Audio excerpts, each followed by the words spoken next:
میں ایک نیک آدمی رہا کرتا تھا، بہت زیادہ نیک تھا، عبادت گزار تھا، اللہ کی عبادت کرتا تھا، اور اگر کسی کی مدد کرنا کبھی پڑ جاتی تھی، غریب تھا لیکن کوئی امیر نہیں تھا، غریبوں کی مدد کرنے والا تھا کہ جو بھی اس کے پاس مال ہوا کرتا تھا اس میں سے غریبوں کی بھی مدد کیا کرتا تھا، اور لوگوں کی طرح نہیں کہ مال ہوتے ہوئے بھی ان کے دروازے سے لوگ بھوکے لوٹ جاتے ہیں، لوگوں کی طرح نہیں تھا، نیک تھا، مالدار نہیں تھا لیکن غریبوں کا خیال رکھنے والا تھا۔ اس کا پڑوسی تھا، وہ اس کا دوست تھا، وہ بھی بہت نیک آدمی تھا۔ تو ایک دن اسے خبر ہوئی کہ اسی کے محلے میں ایک میت ہو گئی، ایک انتقال ہو گیا، ایک بھائی کا جوان بھائی اس سے بچھڑ گیا، ایک بھائی کا جوان بھائی دنیا چھوڑ کر چلا گیا، انتقال ہو گیا۔ چلو اس کے یہاں چلتے ہیں، اس کو کچھ حوصلہ دیتے ہیں، اس کے گھر چلیں گے، اس سے کچھ باتیں کریں گے، اس کو تسلی پہنچے گی، اس کو ٹھنڈک پہنچے گی، اس کو حوصلہ ملے گا، تو اس کو جو غم لگے ہوئے ہیں ان غموں سے تھوڑی دیر کے لیے کچھ نجات ملے گی، ان غموں سے اس کو چھٹکارا ملے گا۔ چل دیے وہ دونوں، وہ اس کا پڑوسی جو تھا وہ بھی اور یہ دونوں لوگ چل دیے، چلتے رہے، اس کا گھر آ گیا۔ جیسے ہی اس کے گھر پہ پہنچے اس کو سلام کیا، اس نے سلام کا جواب نہیں دیا کیونکہ وہ رو رہا تھا اپنے بھائی کی یاد میں، بھائی کی یاد میں تڑپ رہا تھا، اور بھائی کی محبت تو آپ جانتے ہیں بھائی بھائی میں کتنا پیار ہوا کرتا ہے۔ یہ الگ بات ہے کہ دنیا کے ماحول میں پڑھ کر آج کے چال چلن میں انسان اپنے بھائی بھائی کا دشمن بن چکا ہے، لیکن ہر کوئی ایک جیسا نہیں ہوتا ہے، ہر کوئی ایک جیسا نہیں ہوتا ہے۔ وہ اپنے بھائی سے بہت زیادہ محبت، بہت زیادہ پیار کرنے والا تھا، بھائی بچھڑ گیا تو بہت رو رہا تھا۔ ان دونوں نے سلام کیا اور کہا ان اللہ مع الصابرین، اللہ تعالیٰ صبر کرنے والوں کے ساتھ ہے۔ اے میرے بھائی تم صبر کرو، اگر تم صبر کرو گے تو اللہ تمہارا ساتھ دے گا۔ تمہیں اس طرح رونا نہیں چاہیے کیونکہ دنیا میں جو بھی آیا نا اس کو جانا ہے، ہر انسان کو موت کا مزہ چکھنا ہے، ہر جاندار کو موت کا مزہ چکھنا ہے، ہر جاندار کو مرنا ہے، دنیا میں کسی کو رہنا نہیں ہے۔ میرے بھائی آپ یہاں ہو تو آپ ہمیشہ نہیں رہو گے، آپ بھی چلے جاؤ گے، آپ کے جانے پر آپ کے گھر والے آنسو بہائیں گے اور پھر اپنے اپنے کاموں میں ویست ہو جائیں گے، اپنے اپنے کاموں میں بزی ہو جائیں گے۔ لوگوں نے اسے تسلی دی لیکن وہ اتنی تیزی کے ساتھ رو رہا تھا کہ ان لوگوں کی بات اس نے سنی نہیں، اس کو اثر نہیں ہوا۔ ان دونوں نے اس کے ہاتھ پکڑ کر اسے جھیٹا، کہا میرے بھائی اللہ کے واسطے مت رو، اتنا رونا اچھا نہیں ہے صحت کے لیے، جتنا زیادہ رو گے تم بھی اتنی زیادہ پریشانی ہوگی تمہیں، مت رو، جو ہونا تھا وہ ہو گیا، اب جانے والا کبھی واپس نہیں آئے گا۔ اعلیٰ حضرت فرماتے ہیں جانے والوں پہ یہ رونا کیسا، بندہ ناچار ہے کیا ہونا ہے، جو چلا گیا اب نہیں آئے گا، تو تمہیں رونا تمہارا بیکار ہے۔ غم ہے، مجھے معلوم ہے کہ بھائی کے جانے پر کتنا غم ہوتا ہے، اپنے قریبی کے جانے پر کتنا غم ہوتا ہے، لیکن اس غم کو لے کر بیٹھ جانا یہ اچھی بات نہیں ہے۔ جب اس نے ان لوگوں کی باتیں سنی تو حوصلہ ملا، تسلی ہوئی، لیکن کہا میرے بھائیو میں اس بات پر نہیں رو رہا ہوں کہ میرا بھائی بچھڑ گیا، میرا بھائی مجھ سے جدا ہو گیا، میرا بھائی میرے دل کا ٹکڑا تھا، میرا بھائی مجھ سے بہت پیار کرتا تھا، میں اپنے بھائی سے بہت پیار کرتا تھا، لیکن میں اتنا جانتا ہوں کہ جانے والا کبھی واپس نہیں آتا، اور یہ اللہ کی امانت ہے، اس نے اپنی امانت لے لی، تو کسی کو یہاں جینا نہیں ہے، کسی کو ہمیشہ یہاں رہنا نہیں ہے۔ تو ان دونوں نے کہا کہ میرے بھائی جب آپ کو یہ سب معلوم ہے تو پھر کیوں روتے ہو، کیوں اتنی تیزی کے ساتھ رو رہے ہو کہ آپ میری بات نہیں سن رہے ہو؟ اس نے کہا میرے بھائی ہم اس لیے نہیں رو رہے ہیں، بلکہ ہم اس لیے رو رہے ہیں کہ میرا بھائی جب مرا، میرا بھائی کا انتقال ہوا، ہم نے اس کو نہلایا، غسل کروایا، اس کو کفن دیا اور دفن کرنے کے لیے قبر پہ لے گئے، دفن کر دیا، دفن کر کے لوگ واپس چلے آئے، لیکن میں نہیں آیا، میں اپنی بھائی کی قبر پر رک گیا۔ تھوڑی دیر قبر پر رکا تو میرے بھائی کی قبر سے ایک دم چیخنے کی آواز آئی کہ مجھے باہر نکالو، مجھے باہر نکالو میرے بھائی، مجھے یہاں بہت تکلیف ہے۔ جب میں نے اپنی بھائی کی آواز سنی تو میں سمجھا کہ میرا بھائی زندہ ہو گیا، میں نے سوچا کہ میرے بھائی کو ابھی موت نہیں آئی، ہو سکتا ہے کہ میرا بھائی زندہ ہو گیا۔ میں نے قبر کو کھودنا شروع کر دیا، جب میں نے قبر کو کھودنا شروع کیا تو آواز آئی اے بندے تو قبر کو کھود نہیں سکتا، اے شخص تو قبر کو کھود نہیں سکتا، یہ اللہ کے رازوں میں سے ایک راز ہے، اس کو پوشیدہ رہنے دے، اس کو باہر مت کر، اس قبر کو مت کھود، لہذا تو یہاں سے چلا جا۔ میں نے جلدی سے جب یہ آواز سنی تو جلدی سے اس قبر کو ویسے ہی بند کر دیا، اور پھر میں چلنے لگا، اور جب میں چلنے لگا تو پھر آواز آئی، میرے بھائی نے مجھے پکارا اور کہا میرے بھائی مجھے باہر نکال لو، مجھے باہر نکالو، مجھے یہاں بہت تکلیف ہے۔ میں پھر بھاگا اور پھر میں نے قبر کو کھودنا شروع کیا۔ جیسے ہی میں نے قبر کو کھودنا شروع کیا پھر آواز آئی کہ اے شخص، تجھے سمجھ میں نہیں آتا کہ تجھے یہ قبر کھودنی نہیں ہے، تو قبر مت کھود، یہاں سے چلا جا۔ میں جلدی سے قبر کو بند کیا، واپس آیا، جیسے ہی پلٹا تو پھر آواز آئی کہ میرے بھائی مجھے نکال لے۔ میں نے سوچا کہ شاید کہ میرا بھائی زندہ ہے اور اسی لیے مجھے بار بار پکار رہا ہے، ورنہ یہ مرنے والا کس طریقے سے پکار سکتا ہے؟ اس لیے کہ میرا بھائی یہاں پر زندہ ہے، اگر وہ زندہ ہے تو میں اس کو نکالوں گا۔ تیسری بار میں گیا، میں نے قبر کو کھودا، آواز آئی کہ مت کھود، لیکن میں کھودتا رہا۔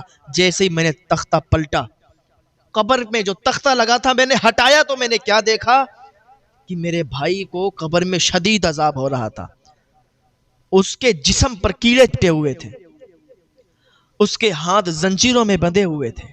میں نے جیسے یہ حال دیکھا میں نے سوچا میں اپنے بھائی کو ان زنجیروں سے چھٹکارا دلا دوں، میں اپنے بھائی کو چھڑا لوں۔ میں نے ان زنجیروں کی طرف ہاتھ بڑھایا، اور جیسے ہی میں نے زنجیروں کی طرف ہاتھ بڑھایا، میرے ہاتھ جیسے ہی زنجیروں میں لگے، زنجیروں میں ٹچ ہونا تھا، جیسے ہی میرا ہاتھ زنجیروں میں ٹچ ہوا کہ میری انگلیاں قطر گئیں۔ اتنا شدید عذاب ہو رہا تھا اس پر، اور وہ زنجیریں اتنی تیز گرم تھیں کہ میں نے جیسے ہی ہاتھ لگایا میری انگلیاں قطر گئیں۔ اس نے چادر ہٹائی، کا دیکھو میری انگلیاں قطری ہوئی ہیں، واقعی اس کی انگلیاں قطری ہوئی تھیں۔ کہا اتنی شدید مجھے تکلیف ہوئی کہ زندگی میں کبھی بھی اتنا درد مجھے نہیں ہوا تھا جتنا اس دن مجھے درد ہوا۔ میں نے ترنت تختہ پلٹا، مٹی ڈالی اور میں گھر پر واپس آ گیا۔ اس دن سے میں رو رہا ہوں، میں چیخ رہا ہوں، میں تڑپ رہا ہوں کہ آخر میرے بھائی کو یہ عذاب کیوں دیا جا رہا ہے، آخر میرے بھائی کو اتنی شدید تکلیف میں کیوں رکھا گیا ہے۔ میں وہ بات سوچ سوچ کر رو رہا ہوں، کیونکہ مجھے اپنے بھائی سے بہت پیار تھا، مجھے اپنے بھائی کا یہ درد سہا نہیں جاتا۔ تو یہ جو دو شخص تھے اللہ کے نیک بندے، انہوں نے کہا اچھا مجھے یہ بتائیں کہ تمہارا بھائی وہ کرتا کیا تھا؟ کیا تمہیں ایسا کوئی جرم اس کا پتہ ہے کہ جو وہ دنیا میں رہ کر کیا کرتا تھا؟ کیا تمہیں ایسا کوئی گناہ اس کا پتہ ہے کہ وہ دنیا میں رہتا تھا اور کرتا تھا تمہارے سامنے؟ اس نے کہا ہاں، میرا بھائی 3 گناہ کیا کرتا تھا، 3 جرم کیا کرتا تھا۔ کہا اچھا کون سے گناہ کرتا تھا، کون سے جرم کرتا تھا؟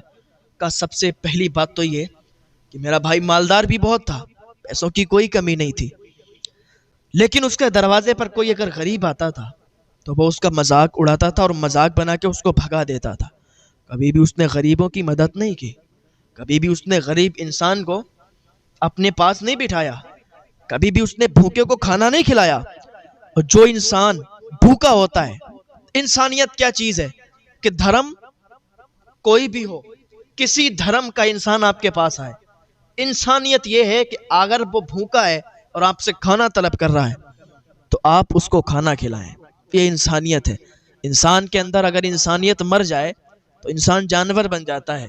انسانیت یہ کہتی ہے کہ کسی دھرم کا انسان آپ کے پاس آئے، اس کی آپ مدد کرو، اگر بھوکا ہے تو اس کو کھانا کھلاؤ، اس کا ایمان اس کی جگہ اپنی جگہ ہے، لیکن انسانیت یہ ہے کہ آپ اس کی مدد کر دو۔ لیکن یہ کسی کی مدد نہیں کرتا تھا۔ اللہ تعالیٰ اس کو کبھی بھی غریب نہیں کرتا، اس کو کبھی بھی بھوکوں سے نہیں مارتا۔ جو بندہ غریبوں کی مدد کرتا ہو، جو بندہ بھوکوں کو کھانا کھلاتا ہو۔ آپ کو میں ایسے ہی بتاؤں کہ غریبوں کی مدد کتنی ضروری ہوتی ہے، کہ غریب لوگوں کی مدد کرنا اگر کوئی کرتا ہے تو اس کے کیا فائدے ہوتے ہیں اور کتنا ثواب ملتا ہے۔ ایسے ہی مجھے ایک واقعہ یاد آیا کہ حضرت فاروق اعظم رضی اللہ تعالیٰ عنہ کا دور تھا، اور اس دوران ایک غریب تھا جو کہ دیہاتی تھا، اس کی جو بیوی تھی وہ پریگننٹ تھی۔ اس کے شدید درد اٹھا، اس کے شوہر کے پاس اتنی دولت نہیں تھی، اتنا مال، اتنے پیسے نہیں تھے کہ وہ علاج کروا لیتا یا اس کے لیے اچھی غذائیں لا کے دیتا، اسے کھلاتا۔ تو اس نے اپنی بیوی سے کہا کہ اے میری شریک حیات، آج میری حیثیت اتنی ہے، آج میں اس قابل نہیں ہوں کہ میں تمہارے لیے اچھی غذائیں لاؤں، میں تمہارے لیے اچھا کھانا لاؤں، اچھے پکوان تمہیں کھلاؤں۔ اس ٹائم جو یہ حمل کا ٹائم ہوتا ہے نا، جو پریگننٹ عورت ہوتی ہے، جو یہ ٹائم ہوتا ہے، اس ٹائم میں عورت کو اچھے اچھے کھانے کھلانے چاہیے، اچھے اچھے پھل کھلانے چاہیے، تاکہ اولاد اچھی ہو، بچہ اچھا ہو۔ لیکن اے میری شریک حیات، میں اس قابل نہیں ہوں کہ میں تمہارے لیے سب کروں۔ لیکن ہاں، حضرت عمر فاروق اعظم رضی اللہ تعالیٰ، میں حضرت عمر فاروق اعظم کے پاس جاؤں گا، میں ان سے کہوں گا، وہ رحم دل بھی بہت ہیں، تو ہو سکتا ہے وہ ہماری مدد کر دیں، ہمیں کچھ پیسے دے دیں، جس سے میں تمہارے لیے اچھے پکوان لاؤں، تمہارے لیے کچھ میوے لاؤں، تمہارے لیے کچھ اچھا کھانا لاؤں۔ اس نے ایک سوچا کہ چلو حضرت عمر فاروق اعظم کے پاس چلتے ہیں، تو ساتھ میں اپنی بیوی کو لیا۔ اکیلا تھا، بیوی اکیلی رہ جاتی تو پھر اس کی دیکھ بھال کون کرتا، بیوی کو ساتھ میں لیا اور چل دیا۔ چلتے چلتے حضرت عمر فاروق اعظم رضی اللہ تعالیٰ عنہ، بادشاہ وقت حضرت عمر فاروق اعظم رضی اللہ تعالیٰ عنہ کا گھر تھوڑی دور پر بچا، تھوڑی دور پر رہ گیا۔ اس کی بیوی کے پیٹ میں درد اٹھا، جب درد تیزی کے ساتھ ہوا تو اس کو راستہ چلنا دشوار ہو گیا۔ اس نے کہا، اے میرے شوہر، اب میں راستہ اور آگے نہیں چل سکتی۔ اس نے کہا کوئی بات نہیں ہے، وہیں پر خیمہ لگایا اور خیمہ لگا کر پر بیٹھ گیا، آگ جلا لی اور بیوی سے کہنے لگا، ہے میری بیوی، اے میری شریک حیات، ایسے موڑ پر ہم لوگ بیٹھے ہیں کہ یہاں تو کوئی نہیں ہے، اور رات بھی اتنی ہو چکی ہے کہ اب ہماری مدد کے لیے تو بھی کوئی نہیں آئے گا، بس اللہ پر یقین رکھیں، ہو سکتا ہے کوئی مدد کے لیے آ جائے، کیونکہ ان کے پاس کوئی سامان موجود نہیں تھا، کوئی چیز نہیں تھی۔ بیوی کے پیٹ میں درد بہت شدید ہو رہا تھا۔ خیمہ لگانے کے بعد بیوی کو اس میں لٹا دیا، آگ جلائی اور وہیں پر بیٹھ گیا، اللہ سے دعائیں کرنے لگا۔ حضرت عمر فاروق اعظم وقت کا بادشاہ ہو کے گشت کرتے تھے، لوگوں کی دیکھ بھال کرتے تھے کہ کہیں کوئی بھوکا تو نہیں سو رہا، کہیں کسی پر ظلم تو نہیں کر رہا کوئی۔ تو آپ گشت کے لیے نکلے ہوئے تھے، آپ جا رہے تھے تو راستے میں کیا دیکھا، وہی بدو، وہی دیہاتی خیمے کے اندر اس کی بیوی، اور وہ وہاں پر آگ جلا کر بیٹھا ہوا ہے۔ جانے کے بعد اس سے پوچھا کہ مجھے یہ بتاؤ کہ تمہیں کیا ہوا، کس وجہ سے تم لوگ یہاں پر ٹھہرے ہوئے ہو۔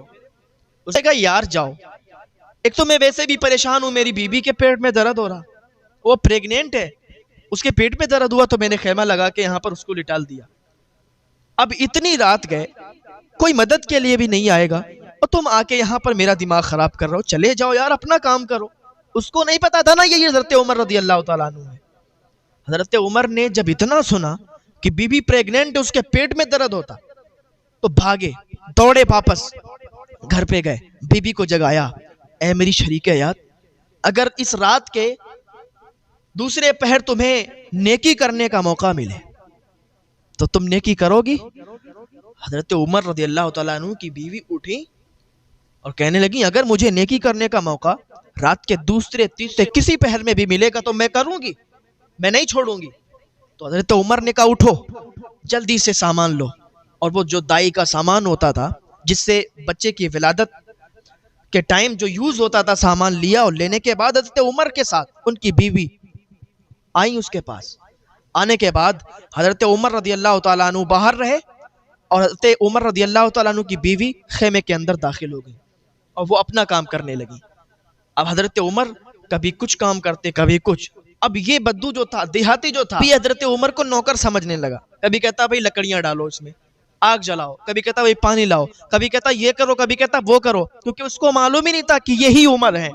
حضرت عمر باہر بیٹھے اس کے نوکر بن کے اس کا کام کر رہے ہیں، اور حضرت عمر کی بیوی اس کی دائی بن کے اس کا کام کر رہی، اس کی بیوی کی دائی بن کے اس کا کام کر رہی۔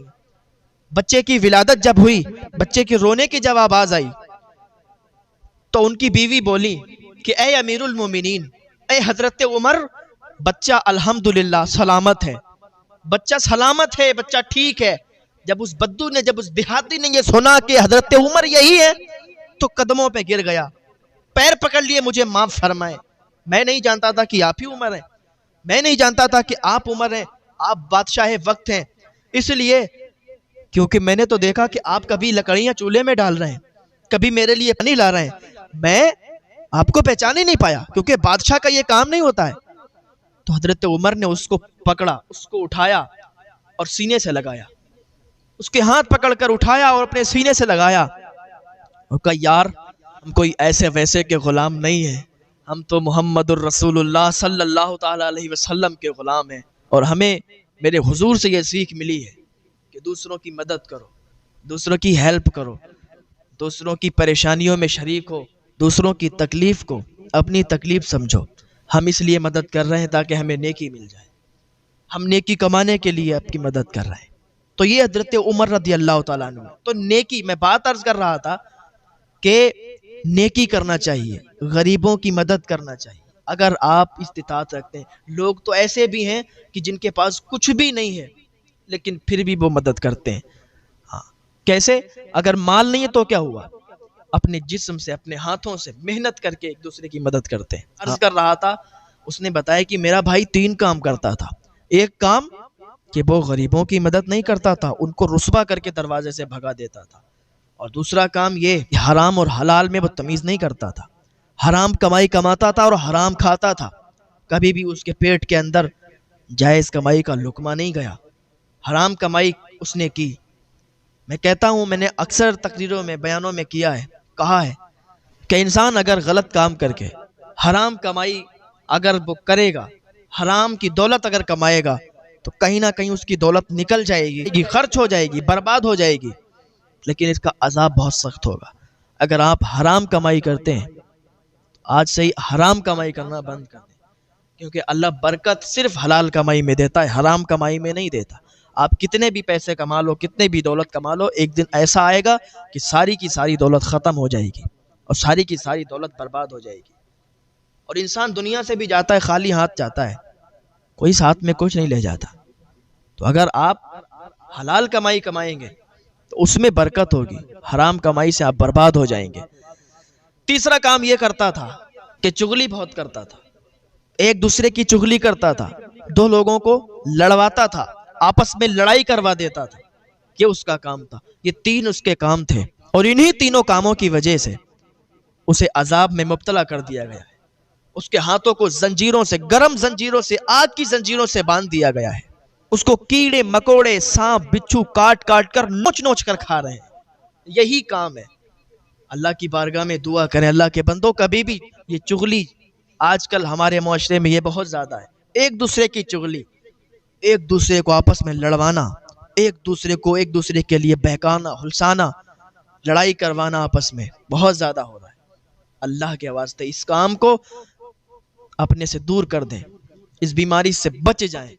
اللہ تعالی ہمیں نیک عمل کی توفیق عطا فرمائے۔